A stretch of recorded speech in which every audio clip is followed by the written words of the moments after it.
రెండు రాష్ట్ర అతిథి గృహాలు, ఒకటి బేగంపేటలో పాత సెక్యూరిటీ భవనంలో 7 కోట్లతో ఎంసీఆర్ హెచ్ఆర్డీలో మరొకటి నిర్మాణం. సెక్యూరిటీ భవనానికి 3.3 కోట్లతో మరమ్మతులు. సీఎం క్యాంప్ ఆఫీస్పై కోరబడిన స్పష్టత. సీఎం క్యాంప్ ఆఫీస్ పైన కేసీఆర్ కట్టించిండు అనేటువంటి ఒక్క నెపం తప్పితే ప్రగతి భవన్లో కానీ అంతకుముందు రాజశేఖర రెడ్డి కట్టినటువంటి క్యాంప్ ఆఫీస్లో ఉన్నటువంటి లోపాలేంటివి? మేము ప్రగతి భవన్ను ప్రజాభవన్ అనేటువంటి పేరు మార్చినామని చెప్పారు. పేరు మార్చేందులో ముఖ్యమంత్రి ఉండవచ్చు కదా. అంత పెద్ద కోట్ల రూపాయల ఖర్చు పెట్టినటువంటి ప్రగతి భవన్ ముఖ్యమంత్రి క్యాంప్ ఆఫీస్కి పనిచేయదా? మీరు ప్రగతి భవన్ అని పెట్టడానికి ఇష్టం లేదనుకోండి, అంటే కేసీఆర్ని మేము విమర్శించినావు, నువ్వు పెద్ద బంగ్లాలు కట్టినావు కాబట్టి అందులో మేము ఉండమంటే ఇప్పుడు అందులో ఉన్నది కూడా మీ మంత్రులే కదా, ఉప ముఖ్యమంత్రి మంత్రి. కేసీఆర్ కట్టింది వాడుకుంటున్నారా లేదా? రేపొద్దున చంద్రబాబు నాయుడు వస్తే అక్కడ కలుస్తున్నారా లేదా? మీటింగ్ అక్కడే పెడుతున్నారు కదా. ముఖ్యమంత్రి ఉండడానికి కట్టినటువంటి క్యాంప్ ఆఫీస్ను ఆయన కేసీఆర్ కట్టిండని ఇంకోరు కట్టిరని చెప్పి ఆపడం అనేటువంటిది, దాంట్లో ఉండకపోవడం, మళ్ళీ క్యాంప్ ఆఫీస్ లేదని చెప్పడం ఏంటి? ముఖ్యమంత్రికి ఉండాల్సినటువంటి క్యాంప్ ఆఫీసు అంత పెద్ద క్యాంప్ ఆఫీస్లో ఉండకపోవడానికి గల కారణం ఏమిటంటే కేవలం మీ వ్యక్తిగతమైనటువంటి కక్షలు కార్పణ్యాల వల్ల తెలంగాణ ప్రజల సొమ్మును అట్లా దుర్వినియోగం చేస్తారా? ముఖ్యమంత్రి గారు స్పష్టంగా సమాధానం చెప్పాల్సినటువంటి అవసరం ఉండేటువంటిదే ఇది. మీ ఇష్టం ఉన్నట్టుగా ప్రజల సొమ్ము అప్పులైపోయినాయని చెప్పేసి ప్రతి రూపాయిని కాపాడాల్సినటువంటి వాళ్ళు ఏ ఒక్క రూపాయిని కాపాడకపోగా మళ్ళీ కొత్తగా అతిథి గృహాలు ప్రగతి భవన్ కట్టినప్పుడు ఏం చెప్పారు కేసీఆర్? రాష్ట్రంలో ఎవరైనా అతిథులు వస్తే ఉండడానికి లేన్నారు, ప్రగతి భవన్లో చాలా పెద్ద కట్టడము, ఇది అందరికీ ఉపయోగపడుతుంది, ఎవరైనా వచ్చినా ఎక్కడైనా మీటింగ్లు పెట్టుకోవచ్చు, అన్నీ చేసుకోవచ్చు అనేటువంటి మాట చెప్పారు. అక్కడ స్టే చేయడానికి ఉంటుంది కదా, ప్రగతి భవన్ పక్కనే క్యాంప్ ఆఫీస్ కూడా ఉంది కదా. మరి అతిథులకు మళ్ళా స్పెషల్గా ఒక అతిథి గృహం ఏంది, మళ్ళీ ఇది కట్టడం ఎందుకు? ఇప్పుడు కొత్తగా కట్టడాలు లేకపోతే, అతిథి గృహం లేకపోతే అతిథులు రారా? గవర్నర్లు వస్తే, ప్రధానమంత్రి వస్తే ఇంకా రాజ్భవన్లోనే ఉంటున్నారు కదా. ఇంకా కొత్తగా వచ్చేటువంటి అతిథులు ఎవరు? ప్రగతి భవన్ ఉంది, అంతకుముందు రాజశేఖర రెడ్డి కట్టినటువంటి క్యాంప్ ఆఫీస్ ఉంది, అవే వాడుకోవచ్చు కదా, దాంట్లోనే ఉండొచ్చు కదా. ప్రగతి భవన్లో అన్ని వందల రూమ్లు ఉన్నాయనేటువంటిది మీరే చెప్పారు కదా. సగం సీఎం క్యాంప్ ఆఫీస్ కోర్టు, సగం లేకపోతే వీళ్ళు పెట్టుకోవచ్చు, లేకపోతే టూరిజానికి సంబంధించినటువంటి హోటల్ ఉన్నది క్యాంప్ ఆఫీస్ పక్కనే, టూరిజం హోటల్ ఉంది కదా, దాంట్లో పెట్టుకోవచ్చు. మళ్ళా ప్రత్యేకంగా అతిథి గృహం ఎందుకు? మళ్ళీ కట్టిన తర్వాత ఎంసీఆర్ హెచ్ఆర్డీలో కట్టినటువంటి నిర్మాణాన్ని 7 కోట్లతో ఎంసీఆర్ హెచ్ఆర్డీలో కడతారంట. ఒకవేళ అది కట్టిన తర్వాత ఆ అతిథి గృహంలోనే సీఎం క్యాంప్ ఆఫీస్ పెడతారంట. ముఖ్యమంత్రికి సచివాలయం ఉన్న తర్వాత మళ్ళీ ఇన్నెందుకు? అక్కడెక్కడనో హెచ్ఎండిఏకి సంబంధించిన దగ్గర, లేకపోతే కమాండ్ కంట్రోల్ రూమ్లా, ఇవన్నిటికీ తిరిగి అక్కడక్కడ సమీక్షలు చేయాల్సినటువంటి అవసరం ఏమున్నది? సచివాలయానికి ఎందుకు రారు ముఖ్యమంత్రి? సచివాలయంలో చేసుకోవచ్చు కదా, అంత పెద్ద సచివాలయం ఉన్నది, దాంట్లో ఉండొచ్చు. కేసీఆర్ కట్టినంత మాత్రాన అది తెలంగాణ ప్రజల సొమ్ము కాకుండా పోతుందా? తెలంగాణ ప్రజలది కాకుండా పోతుందా? తెలంగాణ సర్కార్ది కాకుండా పోతుందా? మీ వ్యక్తిగత కక్షలు కార్పణ్యాలు, మీ వ్యక్తిగతమైనటువంటి విషయాల పేరు మీద ఇది తప్పా కాదా అనేటువంటి విషయం ప్రజలు ఆలోచించాలి. ముఖ్యమంత్రి ఉండడం కోసమే ప్రగతి భవన్ అనేటువంటిది కేసీఆర్ సొంత ఇల్లు కాదు. ప్రగతి భవన్ అనేటువంటి పేరు కొన్ని కేసీఆర్ హౌస్ అని కూడా పెట్టుకోలేదు కదా, ప్రగతి భవన్ అని పెట్టుకున్నాడు. మీకు ప్రగతి భవన్ నచ్చకపోతే అదేం వాళ్ళ పేరో ఇంకొకరి పేరో వచ్చేటువంటి కూడా లేదు.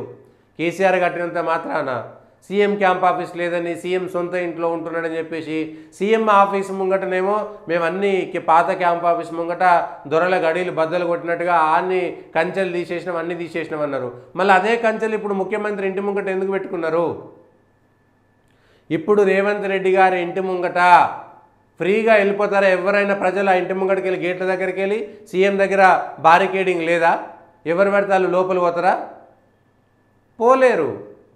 మళ్ళీ దానికి ఒక అంతకుముందు పెట్టినటువంటిది అంతా తీసి మేము అన్నది తీసేసినాము. ఇప్పుడు ప్రగతి భవన్ ప్రజాభవన్కి ఎవ్వరు పడితే వాళ్ళు ఇష్టం ఉన్నట్టుగా ఏ టైం పడితే ఆ టైం పోవడానికి ఉంటుందా? అంటే అందులో ముఖ్యమంత్రి గారు ఉండరు కాబట్టి, ఉప ముఖ్యమంత్రి ఓ మంత్రి ఉంటారు కాబట్టి వాళ్ళ దగ్గరికి ఎవరైనా పోవచ్చు. ముఖ్యమంత్రి ఇంటి దగ్గరికి ఏమో ఎవరు పోకుండా బారికేడ్లు పెట్టుకొని అక్కడనేమో పోలీస్ వ్యవస్థ, పికెటింగు అన్నీ పెట్టుకున్నారు. మళ్ళీ పోయినసారి ప్రగతి భవన్ ముంగట పెట్టింది, ఇప్పుడు రేవంత్ రెడ్డి గారు ఇంటి దగ్గరే పెట్టుకున్నారు, అంతే తేడా. అక్కడ ఉండేటువంటి ప్రజలను ఇబ్బంది పెట్టడమే కదా. ముఖ్యమంత్రి ఆయన సొంత ఇంట్లో ఉంటే తప్పేం లేదు, క్యాంప్ ఆఫీస్ ఉండాలన్నా గవర్నమెంట్ క్యాంప్ ఆఫీస్ అనేటువంటిది లేదు.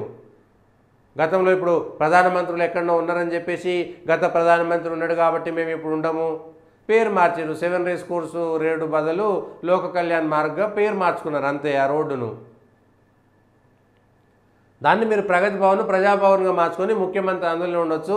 అందులోకే ప్రతి ఒక్కరూ వచ్చినటువంటి అతిథులకి మీటింగ్లకి చాలా పెద్ద హాల్స్ అన్నీ ఉన్నాయి. అందులో కేసీఆర్ తప్పే అయి ఉండొచ్చు. అంతకుముందు రాజశేఖర రెడ్డి కట్టినటువంటి క్యాంప్ ఆఫీస్ ఉన్నాక కూడా కేసీఆర్ అంత విశాలమైనది ఎందుకు కట్టుకోవాలనేటువంటిది ఒక అంశము. ఆయన కట్టినా ఆయన వెళ్ళిపోయిన తర్వాత అలానే ఉండాల్సినటువంటి అవసరము.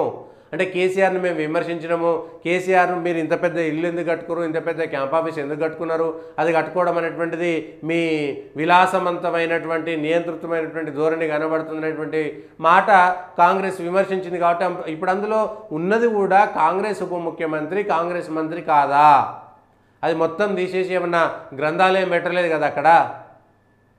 అందులో ఉన్నది కూడా అంటే మీ వ్యక్తిగతమైనటువంటి రాజకీయమైనటువంటి కక్షలు కార్పణ్యాల కోసము ప్రజల ధనం చేత కట్టించబడినటువంటి బంగ్లాలను, బిల్డింగ్లను, కార్యాలయాలను మీకు అనుకూలంగా లేవని చెప్పేసి ఇట్లా మిస్యూజ్ చేయడం అనేటువంటిది ఎంతవరకు కరెక్టు? ఇప్పుడు మళ్ళా కొత్తగా ఇవన్నీ చేయడం అనేటువంటిది అవసరమా?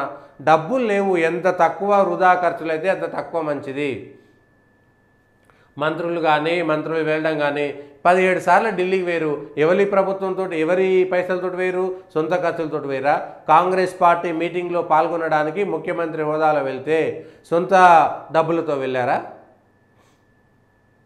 డిసెంబర్ నుంచి ఇప్పటిదాకా 6 నెలల్లో ఢిల్లీకి 17 సార్లు పోతే సచివాలయంలో ఉన్నటువంటి జీఏడీ అధికారులు కానీ ముఖ్యమంత్రి కార్యాలయం కానీ ముఖ్యమంత్రి ఢిల్లీ పర్యటనలకు ఇప్పటిదాకా ఎంత ఖర్చు అయింది అనేటువంటి విషయం. ఒక ముఖ్యమంత్రికి ఢిల్లీలో ఎన్నిసార్లు పని ఉంటుంది? ఒక ప్రధానమంత్రినో కేంద్ర మంత్రినో కలవాలంటే ఎన్నిసార్లు పోవచ్చు? వాళ్ళు ఇక్కడికి వస్తుంటారు, మంత్రులు పోతారు కదా. ప్రతిసారి ముఖ్యమంత్రి పోవాల్సినటువంటి అవసరం లేదు. నెలకో 2 నెలలకో ప్రత్యేకమైనటువంటి సందర్భాల్లో సరే పార్లమెంటు ప్రారంభమైనప్పుడు వెళ్తే అందరూ ఒకేసారి కలుస్తారు కాబట్టి వెళ్ళిరనుకోవచ్చు. ఒక ముఖ్యమంత్రి 6 నెలల్లో 17 సార్లు ఢిల్లీకి పోతే ఆయన ఎకానమీ క్లాస్లో ఒక విమానంలో పోయిరా? ప్రత్యేక విమానాలకు ఎన్ని డబ్బులు అవుతున్నాయి, ఎంత ఖర్చు అవుతుంది, పోయినప్పుడు వచ్చినప్పుడు సిబ్బంది ఖర్చులు, ఆ ఖర్చులు ఈ ఖర్చులు ఎంత ఖర్చు అవుతుంది ఢిల్లీ ప్రయాణాలకి? ఢిల్లీకి పోవడానికి తప్పుపడతలేం. పోనీ మీరు ఇన్నిసార్లు ఢిల్లీకి పోవడం వల్ల వచ్చినటువంటి తెలంగాణకు వచ్చినటువంటి లాభం ఏమిటి? అన్ని విషయాలు చెప్పాలి. ప్రతిసారి ఢిల్లీకి పోవడం వల్ల కాంగ్రెస్ పార్టీకి నష్టము, రేవంత్ రెడ్డి గారికి నష్టము, ఆ ప్రభుత్వం మీద విమర్శలు ఎదుర్కోవాల్సి వస్తుంది. ఎన్నిసార్లు మళ్ళీ నేను ఢిల్లీకి వేరు ఏమున్నది? లాభం ఏమున్నది? ఒక ముఖ్యమంత్రి ఎన్నిసార్లు ఢిల్లీ పర్యటన చేస్తారు? ఆ ఢిల్లీ పర్యటన పేరు మీద అక్కడ పోయి ఎవరినో కేంద్ర మంత్రిని కలిసినట్టుగా ఎట్లా ఢిల్లీ వేరు కాబట్టి ముఖ్యమంత్రి టైం అడిగితే ఎవరో ఒకరు కంపల్సరీ అడుగుతారు. అక్కడ ఉన్నటువంటి కేంద్ర మంత్రి టైం ఇస్తారు. ఢిల్లీకి ఎందుకు వేయండు ముఖ్యమంత్రి అంటే ఓ కేంద్ర మంత్రిని కలవడానికి వేయండు, నిధులు తీసుకురావడానికి వేయండు, ఏదో వినతి పత్రం ఇవ్వడానికి వేయండు అనేటువంటి మాట చెప్తారు. 17 సార్లు ఒక ముఖ్యమంత్రి ఢిల్లీకి పోవాల్సినటువంటి అవసరమే ఉంటుంది. కొన్ని మంత్రులు పోవచ్చు కదా. ఒక ముఖ్యమంత్రి కాదు, మంత్రులు ఎన్నిసార్లు వేరు ఢిల్లీకి? ఆ మంత్రులు ఎవరి పైసలతో ఢిల్లీకి పోతున్నారు? ఎన్నిసార్లు ఢిల్లీకి పోతున్నారు?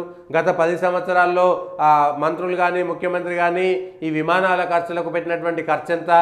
ఇప్పుడు ఈ 6 నెలల్లో విమానాలకు మంత్రులు అట్లనే ముఖ్యమంత్రి కలిసి చేసినటువంటి ఖర్చు ఎంత? ప్రత్యేక విమానాల్లో ముఖ్యమంత్రి పోవాల్సినటువంటి అవసరం ఏమొస్తుంది? ప్రత్యేక విమానాల్లో పోతురా లేకపోతే కామన్గా అందరూ పోయేటువంటి ప్రయాణికులు పోయేటువంటి విమానాల్లో పోతున్నారా? పోతే ఆ ఖర్చులు ఎంత? కోట్ల రూపాయలు కదా. ఒక్కసారి ఒక ముఖ్యమంత్రి ఢిల్లీ పోయినంటే కోట్ల రూపాయల ఖర్చు వస్తున్నది. ఏదో 5,000 రూపాయల టికెట్ 10,000 రూపాయల టికెట్ పెట్టుకొని విమానంలో ఎక్కిపోయి పోవాలంటే ముఖ్యమంత్రి పోవాలంటే పెద్ద సరంజామా ఉంటుంది. అక్కడ ఏర్పాట్లు ఉంటాయి, ఇక్కడ ఏర్పాట్లు ఉంటాయి, పరిస్థితులు అన్నీ ఉంటాయి. ఢిల్లీకి పోవడానికి తప్పు కాదు, కానీ పోయినప్పుడల్లా సాధించింది ఏంటి? ఎవరిని కలుస్తున్నారు? ఎందుకు కలుస్తున్నారు? ఢిల్లీకి ఒక ముఖ్యమంత్రి అన్నిసార్లు పోవాల్సినటువంటి అవసరం ఏమొస్తున్నది? మంత్రులు వెళ్తున్నారు, ఆ మంత్రులు ఎవరి ఖాతాలో టికెట్లు కొంటున్నారు? ప్రభుత్వ ఖజానా నుంచి జీఏడీ నుంచి వెళ్తున్నాయా లేదా మంత్రులు తమ సొంత నిధులతో వెళ్తున్నారా? వెళ్తే అక్కడ ఎవరిని కలుస్తున్నారు? ఏ నిధులు తెస్తున్నారు? కాంగ్రెస్కు సంబంధించినటువంటి పెద్దల్ని కలుస్తలేరా? అన్ని విషయాలు ప్రజలకు చెప్పాల్సినటువంటి అవసరం ఉన్నది. ప్రజలకు చెప్పాలి. ఎవరెవరు మంత్రులు ఎన్నిసార్లు ఢిల్లీకి పోయారు, ఎవరెవరు ముఖ్యమంత్రులు 17 సార్లు పోయి ఎవరెవరిని కలిసిరు, ఆ వచ్చినటువంటి డబ్బులు ఎన్ని, పోయినటువంటి డబ్బులు ఎన్ని, ఖర్చులు చేసినవి ఎన్ని, ఒకవేళ ముఖ్యమంత్రి ఒకపోతే ఆ పనులు కావా, ఇవన్నీ కూడా ఆలోచించాల్సినటువంటి అవసరం ఉన్నది. సో వృధా ఖర్చులు, దీనివల్ల 50 కోట్లు 100 కోట్లు 50 లేకపోతే 1000 కోట్లు ఖర్చు అయితే లక్షల కోట్ల బడ్జెట్లో 1000 కోట్లు పెద్ద లెక్కన అన్నాం అనుకోండి, మనం చెప్పడానికి ఏముండదు.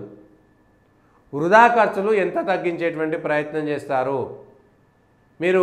ఇంకొక దగ్గర వృధా ఖర్చులు తగ్గించామని చెప్పుకొని ఇక్కడ పెంచుతున్న మాట వాస్తవం కాదా?